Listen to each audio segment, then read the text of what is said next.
What's going on, Falcon fan? This your boy Ricondo coming back at you with another video. So today we're going to talk about what it's going to take to get that win down in Dallas this weekend. Also going to get a couple updates on what's going on with the team, couple roster changes that was made for our roster, and what we look like going. Like we said, the roster is always fluid, so I'm going to talk about that. But before we get into the video, please hit the subscribe button. Please hit the notification bell. So you know when I drop another video, please hit the like button if you like the content that I'm talking about. And please share my video throughout the YouTube universe so other people can come in and, you know, share their thoughts with me about what's going on with the Atlanta Falcons this year. All right, so let's get into the video. Like I said, there's a couple of roster moves.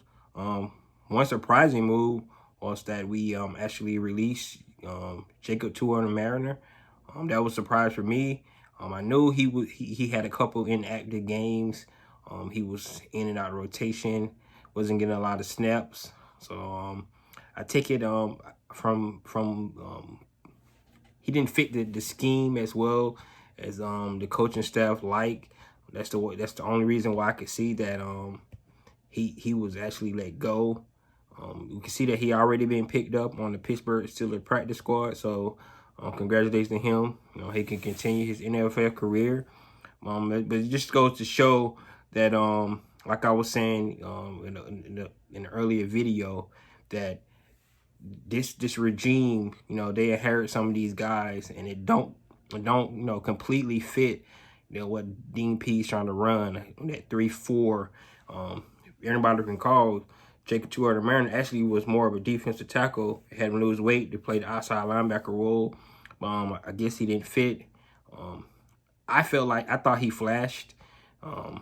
It was, like I said, it was a surprise that they let him go. I could see them letting John Cominsky go earlier than JTM, because John Cominsky has really been out of rotation of late. So I thought he would be able to be released before somebody like JTM. However, that's the way it goes. Like I said, this team, it's the new regime. They're trying to build their regime to fit what the coaching staff need, and that's as expected. Like I said, it's a new regime, so that's that. Also, they released Cam Niziak off the just came off injured, and since they got Dustin Colquitt in, I guess they felt like they didn't need two punters, so they let Cam go. He did well for us. He was playing better. Of course, you remember the rough start he had, especially in that Tampa game back when he shanked that punt and we had that momentum going into that fourth quarter for Tampa Bay game, and I think that was the breaking point. But after that game, he actually started to punt a little bit better. Unfortunately, that he got hurt, but I think the veteran presence of Dustin Colquitt coming in is going to be beneficial for us moving forward. That veteran presence is needed in that special teams room. So I think that's why that decision was made. And then the last thing that I'm gonna talk about, just say congratulations to Matty Ice for getting Offensive Player of the Week. That's his 10th time in his career, getting that achievement. So that just speaks to his success that he has had in his career since he's been Atlanta Falcon. And I really believe that the way he's been playing, I do believe that the Atlanta Falcons made the right decision not to go out and get a quarterback this year.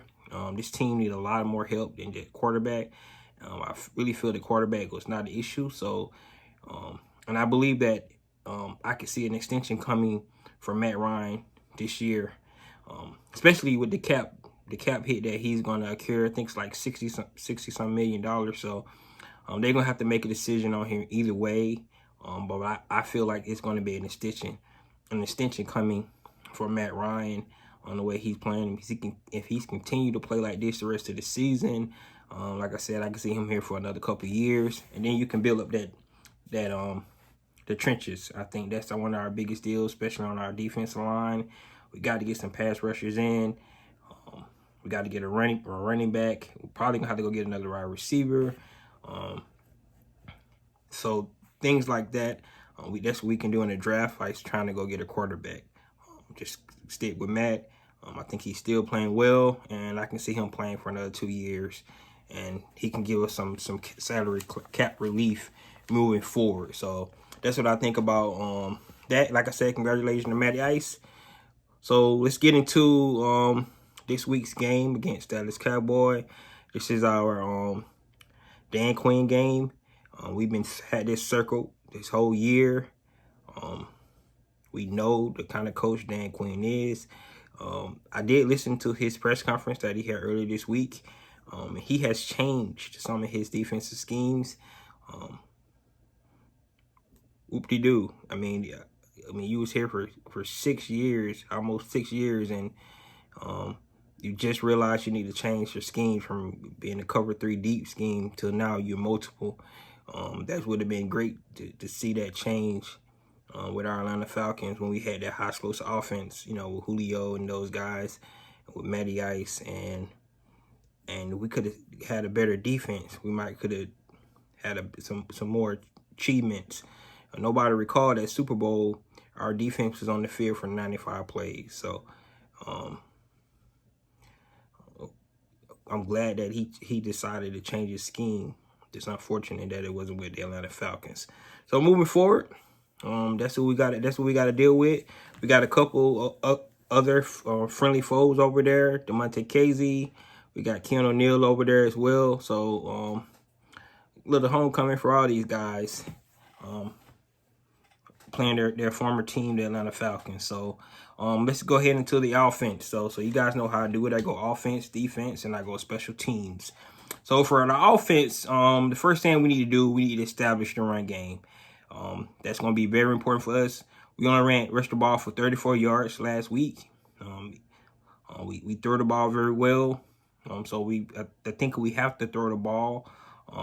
We can do that, but what we want to do in this game, because of the Dallas Cowboys explosive offense, we want to keep those guys off the field and do control the clock, control the game, shorten the game if we can, be proficient on offense, and hopefully we can establish the run game. We have to establish the run game. Arthur Smith is very big on being balanced, but gaining 34 yards is really not balanced. They know we can't run. They pin their ears back and start to come after us.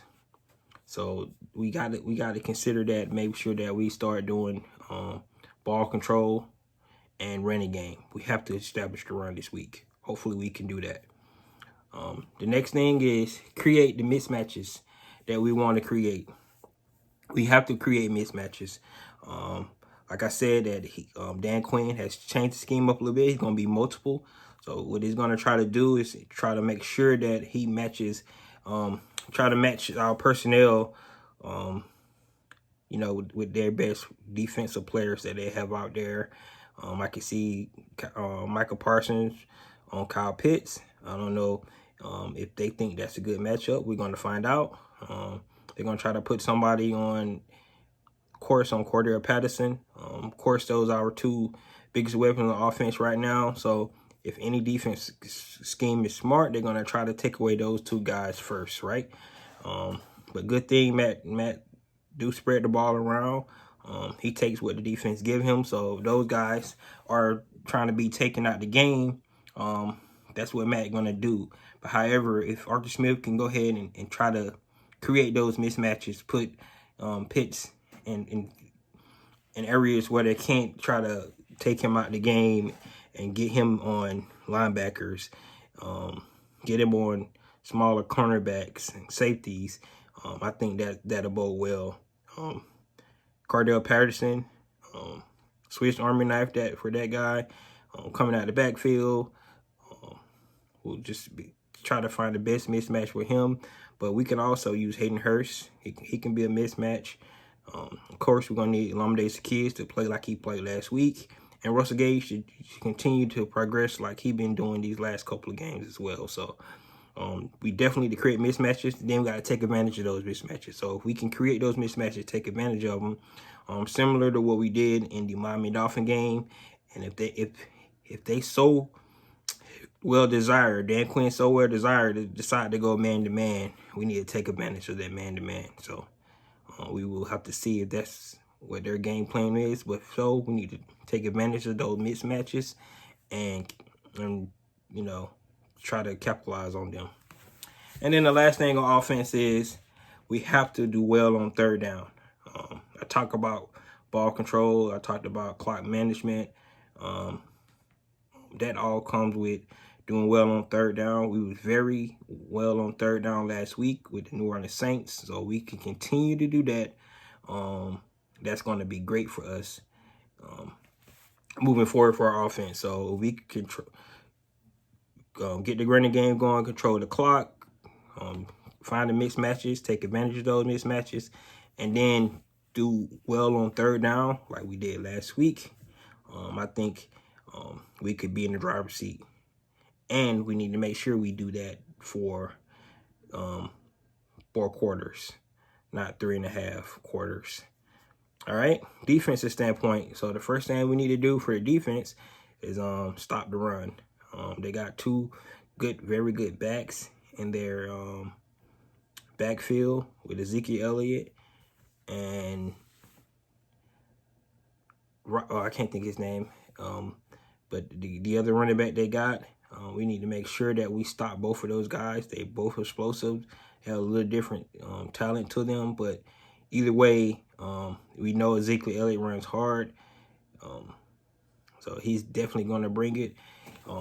They asked Dean Peens about him today. He said that everybody need to make sure that it's a point of attack, no matter where the running back's coming out. He's coming up through the gaps, coming on the outside. We need to be ready to everybody and make sure they have their head on the swivel and be able to stop the run. I think one of the biggest changes that we made is, and why Jacob Tuer, the Mariner, is not here anymore, is Anthony Rush. They brought him to the 53-man roster. James Walters as well played well last week. He's the one that got the strip sack. But bringing Anthony Rush in and Mike Pennell, I mentioned Mike Pennell, and I think if you were able to put those 2 guys in the middle, put Brady on the end, Grady on the end like we did last week. Also, Dante Fowler should be coming back, hopefully. We haven't got an injury report yet, but he was taken off the injury reserve. Now, he's cleared to come back this week, so... but we definitely need to stop the run. And I think those 2 big guys in the middle is going to be able to do that and let our take up those blocks and let our linebackers do what they do best. All right. The next thing is no big plays. All right. What we want to do is keep everything in front of us. We want to make that explosive offense drive the field. All right. We don't want to give up any big plays. If we can make them drive the field and be able to get them off the field on third down, hey, that's what we want to do. But we don't want to give up any big explosive plays to those guys. They have a lot of weapons on offense. They're a very talented team. So hopefully we could actually be able to stop those guys on, without giving up those big plays down the field in the run game, screen games. CeeDee Lamb, don't let him get loose. I think Michael Gallup is going to be back as well. They still got Cooper, Amari Cooper over there. So they have a plethora of weapons to utilize against us. So let's make sure that we don't give up any big plays. And then the last thing is we need to make sure we contain Dak. I feel like we've been playing scrambling quarterbacks all season. Dak is another scrambling quarterback. We need to make sure he don't get out of the pocket. Don't let him hurt us with his legs. And that's one of the big things that I hope we'll be able to do. We can contain Dak Prescott. That's one of the things that's been hurting us all season long is these quarterbacks getting out, making big plays with their legs. So that's 3 things on defense: is stop the run, no big plays, and then contain the quarterback. All right, let's get to special teams. Special teams. First thing, I'm going to always start off with this because I think it's one of the biggest things to do with special teams is that field position. We have to create field position for our offense and put those guys in bad field position while we're on defense. So that's the whole name of the game. We have to flip the field either way we can from an offensive standpoint and a defensive standpoint. So field position is always going to be important for us. Any week. So I'm always going to start off that when it comes to special team. The next thing is watch out for trick plays. We don't really need to rehash what happened to us as special teams last year during this game in Dallas. Of course, that wasn't really a trick play, but the way he kicked the ball and like we had a little confusion on the onside kick was really bad for us last year. But I think this special teams coordinator loves to do trick plays, so we need to make sure we're aware of that and don't get tricked with any of that coming from a standpoint from the Dallas Cowboys. And then the third thing we need to do on special teams is we need to start creating impact plays ourselves. Like the block field goal we got in Miami. We need to see can we get an explosive return in a return game, either punt return or kickoff return. We have not did that yet this season either. So either way, we need to play complementary football this week. So the special teams can definitely help out with that. That'd be great. But all three phases need to make sure they're on their P's and Q's. As everybody know, the Atlanta Falcons is big underdogs this week. Nobody expecting us to win this game. So that should give those guys a little motivation. The Dallas Cowboys is a very talented team. They're one of the teams that everybody picking to probably go to the Super Bowl. But hey, that's why we're going down there, and that's why you play the game, to show these guys that we're definitely ready to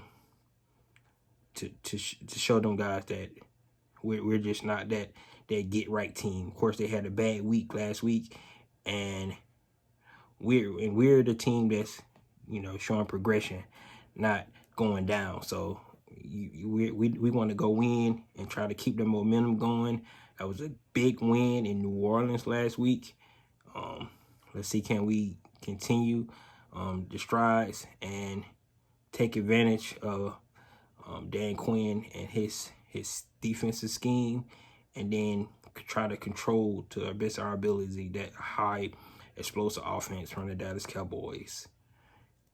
So that's all I got, guys. You guys let me know what you think about my keys. What you guys think is going to take for us to get the win this weekend. I really believe that we do have a chance this game, even though despite all the experts, all the pundits say that we don't have a chance. But that's why we play the game. I can see our team improving every week. And I believe if we can just stay in the game, just like we've been doing, and stay in the game the entire game, we'll find a way to pull it out. And that's just what I believe. So you guys let me know what you think. And this is your boy, Ricondo. Peace.